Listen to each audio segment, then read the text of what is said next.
Chapitre 53. Il y avait longtemps que je n'avais plus vu quelqu'un de la famille Collard.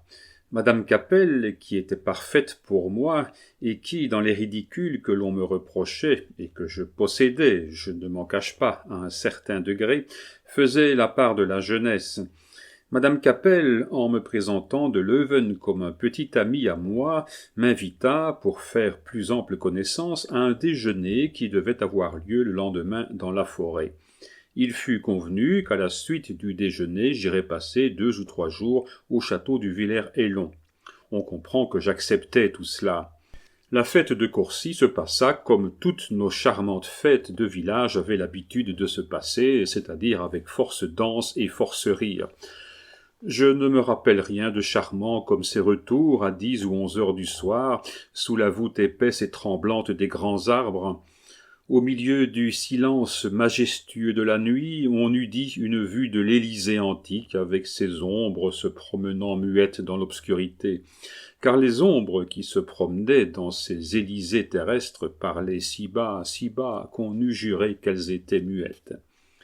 J'avais été obligé de retourner à Villers-Cotterêts pour reconduire Adèle, à laquelle il m'avait fallu faire comprendre, à force de diplomatie, la nécessité où j'étais de conserver des relations avec la famille Collard. C'était une si excellente personne, elle avait le cœur si bon, l'esprit si droit, qu'elle comprit cela, et que, le cœur un peu gros de me prêter à un pareil groupe de jeunes filles, belles et aristocratiques, à faire mourir des princesses de jalousie, elle me donna un congé de 3 jours. À 9 heures du matin, je partis, afin d'être à 10 heures au lieu du rendez-vous. Tout le monde avait passé la nuit à Courcy, chez monsieur le roi, où j'eusse passé la nuit comme les autres, si je n'eusse pas été impérieusement rappelé à Villers-Cotterêts par la nécessité que j'ai dite. Mais qu'était-ce qu'une pareille course? J'avais de bonnes jambes, et aux jambes des bottes qui pouvaient défier celles de l'ogre du Petit Poucet. En moins de 3/4 d'heure, j'aperçus les premières maisons du village, avec l'étang au fond de la vallée, tranquille et resplendissant comme un miroir. Au bord de l'étang se promenait Adolphe de Leuven. Je me doutais bien que personne n'était encore levé à la ferme, et j'allai à Adolphe.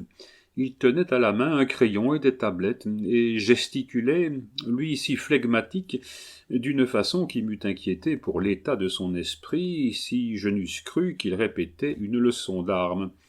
En m'apercevant, il s'arrêta et rougit légèrement. « Que diable faites-vous donc là ?» lui demandai-je. « Mais, répondit-il avec quelque embarras, je faisais des vers. » Je le regardai en face comme un homme qui n'a pas bien compris. « Des vers? Vous faites donc des vers ?»« Mais oui, quelquefois, dit-il en souriant. »« Et à qui faisiez-vous des vers ?»« À Louise. »« À Louise Collard ?»« Oui. »« Tiens. L'idée qu'on pût faire des vers à Louise Collard, si adorable qu'elle fût, ne m'était jamais venue à l'esprit.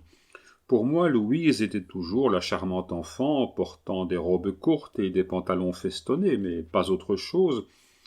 « Ah, vous faisiez des vers à Louise, repris-je, à quel propos? Vous savez qu'elle va se marier. »« Louise? Non, je ne savais pas cela, et à qui? »« À un Russe.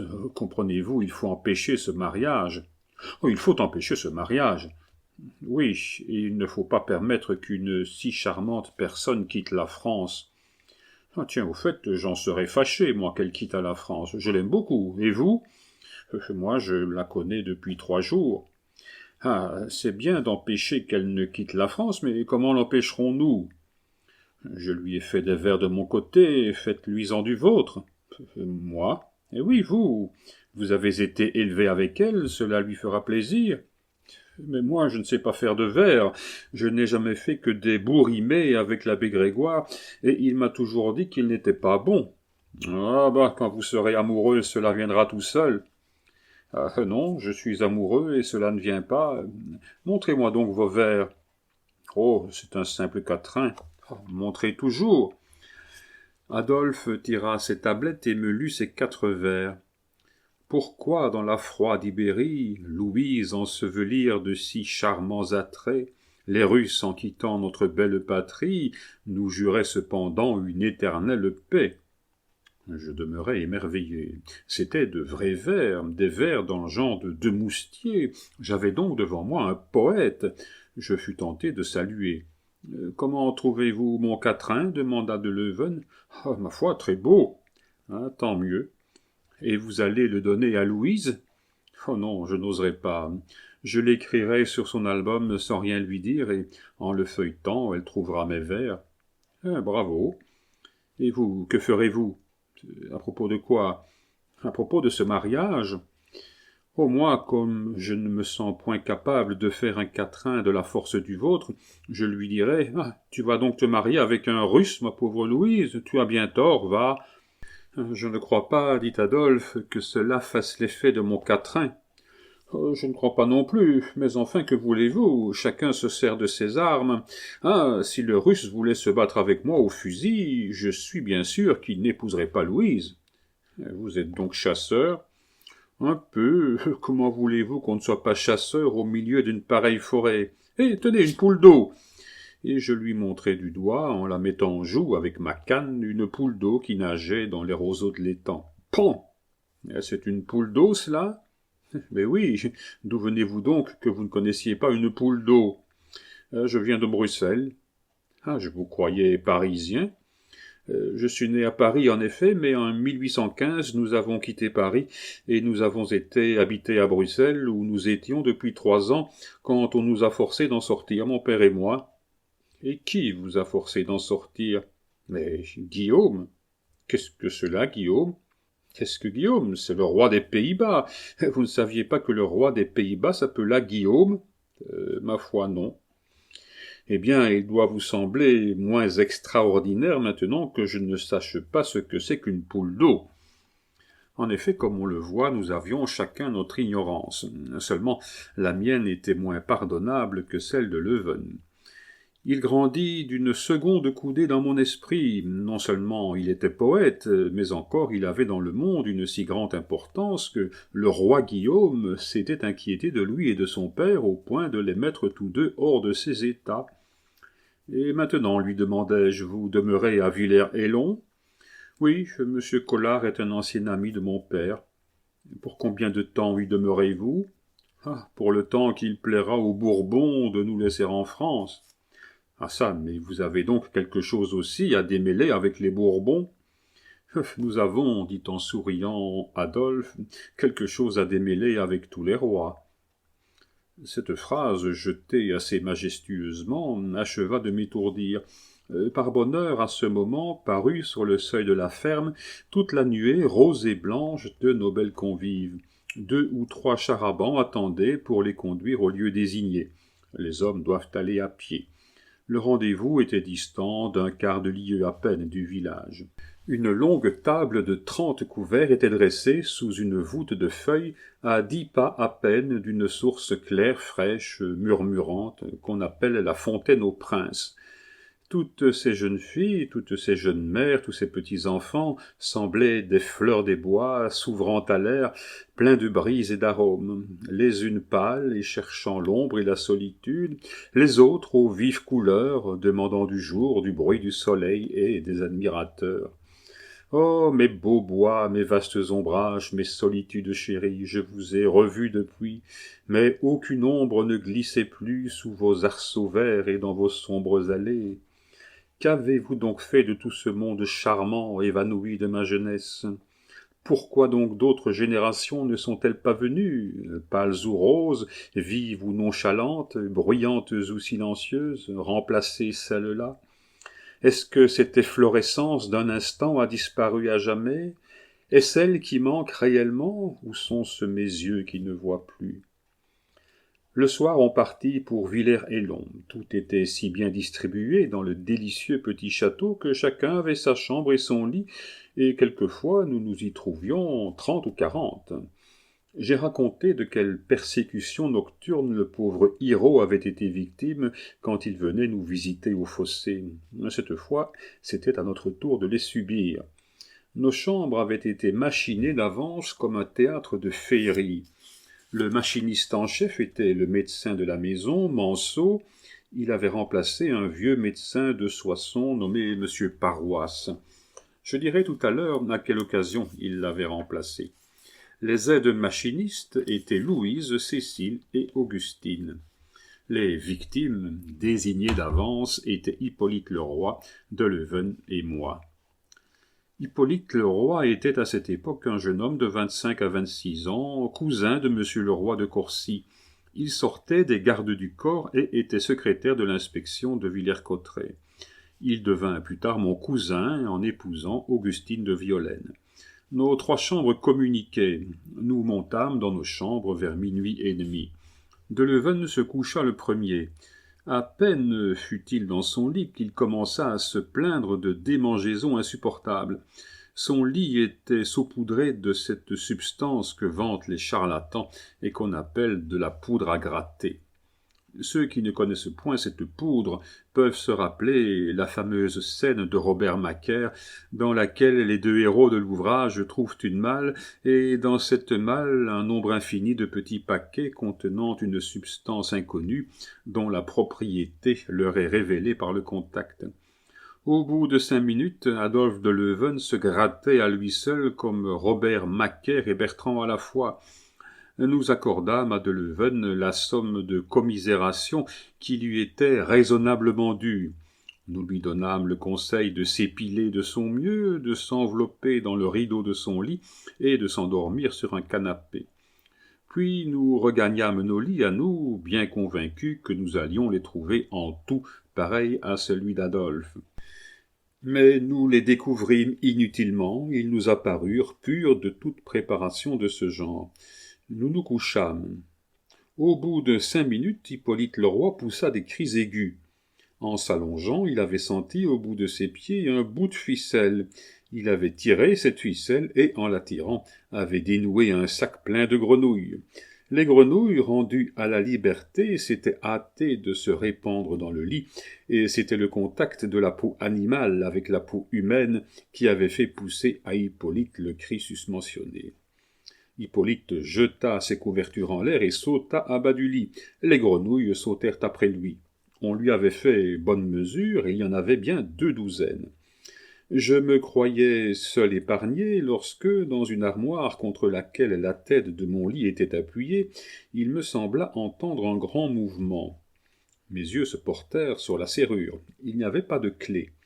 Cependant, cela ne faisait plus aucun doute pour moi, un animal quelconque était enfermé dans cette armoire. Seulement, à quelle espèce appartenait cet animal ? Je ne demeurai pas longtemps dans le doute. À 1 heure sonnante, un coq chanta à la tête de mon lit et renouvela son chant à chaque heure qui nous séparait encore du jour. Je ne reniais pas le Christ comme saint Pierre, mais j'avouerai que je sacrais un peu Dieu. À cette heure, nous dormions, Deleuven malgré sa poudre à gratter, Hippolyte Leroy malgré ses grenouilles, et moi malgré mon coq, lorsque Manceau entra dans notre chambre et nous réveilla en nous annonçant qu'ayant appris par voie détournée que nous avions passé une assez mauvaise nuit, il venait mettre sa science à notre disposition. Manceau se dénonçait lui-même. Nous avions si mal dormi pendant cette malheureuse nuit que nous avions voué, par un serment terrible, aux divinités infernales notre persécuteur quel qu'il fût. Manceau, comme je l'ai dit, se dénonçait lui-même. L'expiation devait suivre le crime, le serment prononcé devait s'accomplir. Sur un signe, Deleuven ferma la porte. Je me jetai sur Manceau, Hippolyte le bâillonna, nous le déshabillâmes complètement, nous l'enveloppâmes dans le drap de lit d'Adolphe, nous le ficelâmes comme un saucisson, nous le descendîmes par un escalier dérobé, et nous allâmes le déposer à l'endroit le plus désert du parc, au milieu de la petite rivière, à un endroit où il avait pied, mais où, empêtré comme il l'était, il courait grand risque de le perdre au premier pas qu'il ferait. Puis nous remontâmes tranquillement nous coucher et reprîmes notre somme interrompue. À 10 heures, nous descendîmes pour déjeuner. Notre arrivée était attendue avec impatience. Tout le monde pouffait de rire en se regardant. Ces demoiselles s'étaient partagé les rôles. Les unes faisaient semblant de se gratter, les autres imitaient à demi-voix le coassement des grenouilles, les autres simulaient le chant du coq. Nous restâmes impassibles. Seulement nous demandâmes indifféremment des nouvelles de Manceau. Personne ne l'avait vu. On se mit à table. Le poulet était dur, disait Cécile, on eût dit un vieux coq qui aurait chanté toute la nuit. Augustine réclamait les grenouilles qu'elle avait vues, dit-elle, la veille à la cuisine. Avait-on changé leur destination? Les grenouilles étaient-elles perdues? Il fallait que les grenouilles se retrouvassent. Louise demandait à Adolphe s'il n'était pas atteint d'une maladie contagieuse. Depuis qu'il lui avait donné le bras pour passer dans la salle à manger, elle se sentait d'effroyables démangeaisons. Si Manceau était là, dis-je à Louise, tu pourrais lui demander une ordonnance pour les faire passer. Mais, en effet, dit madame Collard, où donc est Manceau? Même silence qu'à la première question. La chose devenait grave et l'on commençait à s'inquiéter du cher docteur. Cette absence n'était pas naturelle, son habitude n'était point de s'absenter aux heures des repas. On fit demander au concierge si Manceau n'était point sorti pour aller visiter quelques malades dans le village. Le concierge n'avait pas aperçu Manceau. « Moi, dis-je, je crois qu'il est noyé, pauvre garçon. »« Et pourquoi cela ?» demanda madame Collard. « Parce que hier au soir, il nous avait proposé une partie de bain. Mais nous avons si bien dormi que nous avons manqué le rendez-vous qu'il nous avait donné dans sa chambre. Ne nous voyant pas venir, il aura été au bain tout seul. »« Oh mon Dieu !» dit madame Capel, « le malheureux docteur, il ne sait pas nager. » Sur ces paroles, ce fut parmi ces dames un cœur de désolation près duquel celui des Israélites exilés était bien peu de chose. Il fut convenu qu'aussitôt après le déjeuner, on se mettrait à la recherche de Manceau. « Bon, me dit tout bas de Leuven, je profiterai de l'absence de tout le monde pour écrire mes vers sur l'album de Louise. » Et moi, répondis-je, je ferai sentinelle à la porte pour que vous ne soyez pas dérangés. Chaque chose s'accomplit comme elle avait été projetée. Toute cette ruche qu'on appelait le château essaima dans le jardin. Les hommes graves, M. de Leuven le père, M. Collard, M. Méchain, demeurèrent au salon à lire les journaux. Hippolyte fit une partie de billard avec Maurice. De Leuven et moi, nous montâmes à la chambre de Louise, attenante à celle de M. Collard, et tandis que je guettais sur le palier, il écrivit ces 4 vers sur l'album. À peine avait-il écrit le dernier que nous entendîmes de grands cris, et quand nous approchant de la fenêtre, nous vîmes revenir tout courant au château Louise et Augustine. Quant à Cécile, plus brave, elle était restée ferme à sa place et regardait du côté de la rivière avec plus de curiosité que de frayeur. « Ah, bravo, dis-je à Adolphe, voilà Manceau qui fait son effet. » Nous descendîmes vivement. « Un revenant !» criaient Louise et Augustine. « Un revenant dans la rivière !»« Oh, mon Dieu !» demanda de Leuven. « Serait-ce déjà l'âme de ce pauvre Manceau qui s'ennuie là-bas ?» Ce n'était pas son âme, mais c'était son corps. À force de lutter contre ses cordes, Manceau avait dégagé un bras, puis 2. Ces 2 bras dégagés, il avait ôté le mouchoir qui lui fermait la bouche. Le mouchoir ôté, il avait crié pour qu'on vînt à son aide. Et malheureusement, le jardinier était au bout opposé du jardin. Il avait bien essayé de dénouer les cordes qui liaient ses jambes, comme il avait fait des cordes qui liaient ses mains, mais pour arriver à cela, il lui fallait mettre sa tête sous l'eau, et comme l'avait dit madame Capel, le malheureux docteur, ne sachant point nager, s'était abstenu de toute tentative pareille, retenu qu'il était par la crainte de la suffocation. Enfin, ces cris avaient attiré les jeunes filles, mais à la vue de cette figure enveloppée d'un drap et faisant des gestes désespérés, la peur s'était emparée d'elle, et n'ayant aucune idée que Manceau pût se trouver au milieu de cette rivière, affublée d'un pareil costume, elles avaient crié au spectre et s'étaient enfuies. On envoya au malheureux Manceau le jardinier tant réclamé. Il demandait ses habits à corps et à cri. Il était resté dans la rivière depuis 7 heures du matin jusqu'à midi, et quoique nous fussions à la fin de juillet, ce bain, infiniment trop prolongé, l'avait quelque peu refroidi. On lui bassina son lit et on le coucha. À partir de ce moment, Manceau fut l'objet de la pitié générale et nous fûmes celui de l'exécration universelle. car Manceau, Dieu lui fasse miséricorde, Manceau eut la lâcheté de nous dénoncer.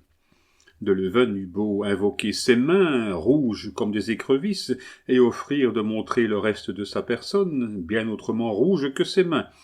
Hippolyte eut beau réunir les grenouilles éparses dans sa chambre et les apporter au milieu du salon, j'eus beau aller chercher à la basse-cour le coq avec lequel j'avais dialogué toute la nuit, rien ne toucha nos juges. Nous fûmes déclarés bannis de la société pour tentative d'homicide avec préméditation sur le docteur Manceau. Aussi nous promîmes-nous, à la prochaine occasion, de le noyer tout à fait. Exilé de la Société des Dames, je me réfugiai dans la salle de billard, où je reçus de Maurice ma première leçon. On verra que cette leçon me profita, et que 4 ans après, dans une circonstance solennelle de ma vie, je tirai parti de l'art du doublé et du carambolage, dans lesquels j'avais fait quelques progrès. La condamnation tint pendant toute la soirée, devenue pluvieuse, et que les jeunes filles passèrent dans la chambre de Louise. Plusieurs fois, Deleven essaya de s'introduire dans cette chambre, mais il fut constamment repoussé. Il s'était fait en lui, depuis 4 heures de l'après-midi, un changement notable. À la suite d'une conversation qu'il avait eue avec son père, et dans laquelle celui-ci m'avait paru s'être singulièrement moqué de lui, Adolphe était devenu inquiet, presque soucieux, et quoique repoussé avec obstination de la chambre de Louise, où se tenait, comme je l'ai dit, la réunion, il s'y représentait toujours avec acharnement. « Ah bon, dis-je en moi-même après avoir réfléchi, il veut avoir des nouvelles de son quatrain et savoir s'il a réussi. » Et comme la raison pour que Deleven insistât me paraissait suffisante, je n'en cherchais point d'autre. Seulement je regrettais à part moi de n'avoir pas, pour me faire pardonner mes fautes, les moyens que la nature partiale avait mis à la disposition d'Adolphe. Ce regret me poursuivait dans la chambre d'Hippolyte, où nous nous étions retirés en nous demandant ce que pouvait être devenu Deleven, disparu depuis près d'1 heure, lorsque tout à coup un grand bruit, au milieu duquel nous distinguions les cris « Au voleur !» retentit dans le château. Comme nous étions encore tout habillés, nous nous élançâmes hors de notre appartement et descendîmes vivement l'escalier. Au bas de l'escalier était Monsieur Collard, en chemise, tenant Adolphe au collet. Le spectacle était étrange. Monsieur Collard avait l'air très furieux et Adolphe fort contrit. Sur ces entrefaites, Monsieur Deleven, qui n'était pas encore couché, arriva, calme comme toujours, les mains dans les goussets de son pantalon, et mâchant un cure-dent, selon son habitude. Ce cure-dent était pour Monsieur Deleven une distraction obligée. « Eh bien, qu'y a-t-il donc, Collard, et qu'avez-vous après ce garçon ?»« Ce que j'ai !» s'écriait M. Collard, s'exaspérant de plus en plus. « J'ai que cela ne peut pas se passer ainsi !»« Bah, et qu'est-il donc arrivé ?»« Ce qu'il est arrivé, je vais vous le dire. »« Pardon, mon père, » disait Adolphe, qui tenait à placer quelques mots de justification. « Pardon, mon père, c'est que M. Collard se trompe, il croit... »« Veux-tu bien te taire, malheureux ?» s'écriait M. Collard en frappant du pied. Puis, se retournant vers le comte de Ribbing, « Venez, mon cher Deleven, lui dit-il, je vais vous dire où j'ai trouvé monsieur votre fils. »« Mais puisque je vous proteste, cher monsieur Collard, que c'était purement et simplement pour... »« Tais-toi, interrompit monsieur Collard. Viens avec nous, tu te justifieras si tu peux. »« Oh, dit Adolphe, ce ne sera pas difficile. C'est ce que nous verrons. » Et, poussant le jeune homme devant lui, il fit signe au comte de Ribbing d'entrer dans sa chambre, y entra lui-même et ferma la porte à double tour. Nous nous retirâmes silencieusement, Hippolyte, moi et les autres spectateurs de cette scène furieuse. Au bout d'un quart d'heure, Adolphe revint. Il avait l'oreille si basse que nous n'osâmes point lui demander de détails. Nous nous couchâmes, ignorant la cause de tout ce bruit. Puis, quand Hippolyte fut endormi, Deleven vint me trouver et me raconta tout. Voici ce qui était arrivé. Adolphe, comme je l'ai raconté, avait le matin écrit le fameux quatrain sur l'album de Louise. Le quatrain écrit, nous étions sortis, aussi vivement que possible, de la chambre de la jeune fille. Vers 4 heures, Adolphe n'avait pas pu y tenir, et tirant son père à part, il lui avait dit son quatrain. M. de Ribbing avait gravement écouté jusqu'à la dernière syllabe du 4e vers. Puis il avait dit « Répète-moi donc un peu cela ». Et Adolphe avait répété complaisamment « Pourquoi dans la froide Ibérie, Louise ensevelire de si charmants attraits, les Russes en quittant notre belle patrie, nous juraient cependant une éternelle paix ?» Il n'y a qu'un malheur, dit alors M. de Ribbing. Lequel demanda Adolphe. Oh, presque rien, tu as pris le sud pour le nord, l'Espagne pour la Russie. Ah, s'écria Adolphe désespéré, c'est ma foi vrai, j'ai mis Ibérie pour Sibérie. Je comprends, dit le comte, cela fait mieux les vers, mais c'est moins exact. Et haussant les épaules, il s'éloigna en chantonnant un petit air et en mâchant son cure-dent. Adolphe était resté foudroyé. Il avait signé ce malheureux quatrain de toutes les lettres de son nom. Si l'album était ouvert et le quatrain était lu, Adolphe était déshonoré. Cette épée de Damoclès, suspendue sur la tête du pauvre poète, l'avait rendu soucieux pendant toute la journée. C'était pour arriver jusqu'à l'album de Louise qu'il avait tenté tous les efforts que j'ai racontés. On a vu que ces efforts avaient été infructueux. La nuit venue, Adolphe avait pris une résolution désespérée, celle de pénétrer dans la chambre de Louise pendant son sommeil, de s'emparer de l'album et de détruire la page accusatrice. Cette résolution, vers 11 heures, il l'avait mise à exécution. La porte ouverte, sans trop grincer, avait donné le passage à Adolphe qui, le plus légèrement possible, sur la pointe du pied, n'ayant d'autre but, d'autre désir, d'autre espérance que d'arriver vers l'album, avait fait invasion dans la chambre virginale de sa jeune amie. Tout avait bien été jusqu'à l'album. L'album pris sur la table, serré par Adolphe contre sa poitrine, allait restituer, bon gré mal gré, les 4 vers qui rendaient leur auteur si malheureux, quand tout à coup Adolphe accroche un guéridon qui tombe et qui, en tombant, réveille Louise. Louise, réveillée, crie « Au voleur !» À ce cri « Au voleur !» M. Collard, dont la chambre touche à celle de sa fille, saute en chemise à bas de son lit, se heurte sur le palier contre de Leuven, l'empoigne au collet, et, comme nous l'avons vu, le soupçonnant, pauvre innocent Adolphe, d'un tout autre crime, le fait entrer dans sa chambre. Le père entre à son tour et ferme la porte derrière lui. Là, tout s'était expliqué grâce à l'album qu'Adolphe n'avait eu garde de lâcher. M. Collard s'était convaincu des visous de l'erreur géographique qu'Adolphe avait commise. Il avait compris l'importance de cette erreur et, rassuré sur l'intention, il l'avait été bientôt sur le fait. Il en résulta que la réputation de Louise ni celle d'Adolphe ne reçurent aucune tache de cet événement. Comme le lendemain on continuait à nous bouder, Hippolyte et moi, pour l'aventure de Manceau, nous quittâmes Villers-Élon sans rien dire à personne, et nous prîmes le chemin de Villers-Cotterêts. Chose étrange, depuis ce jour, je ne suis jamais rentré à Villers-Élon. Cette bouderie de jeune fille a duré 30 ans. Une seule fois, j'ai revu Hermine, devenue Madame la baronne de Martens, à la répétition de Caligula. Une seule fois, j'ai revu Louise, devenue Madame Garat, à un dîner donné à la banque. Une seule fois, j'ai revu Marie Capel, 1 mois avant qu'elle devînt Madame Lafarge. Je n'ai jamais revu ni Madame Collard, ni Madame Capel. Toutes deux sont mortes. Ah, mais malgré ces 30 ans d'absence, quand je ferme les yeux, mort ou vivant, je revois tout cela. À propos, j'ai promis de raconter l'histoire de ce vieux médecin auquel Manceau avait succédé. Ce serait faire tort à mes lecteurs de ne pas leur tenir parole. Monsieur Paroisse habitait Soissons. Une clientèle fort clairsemée lui permettait de venir une fois par semaine dîner à Villers-Élon, où il était toujours parfaitement reçu. Cela durait depuis 10 ans. Un beau jour, M. Collard reçut un assez gros manuscrit signé du digne docteur. C'était la note de ses visites. Il comptait chaque visite 20 francs, ce qui ne laissait pas que de faire une somme. M. Collard paya, mais pria M. Paroisse de ne revenir désormais à Villers-Élon que quand il y serait appelé. C'est à la suite de cet événement que Manceau avait été installé à demeure au château comme médecin ordinaire de la famille. J'ignore ce qu'est devenu Manceau, je crois que le pauvre diable est mort.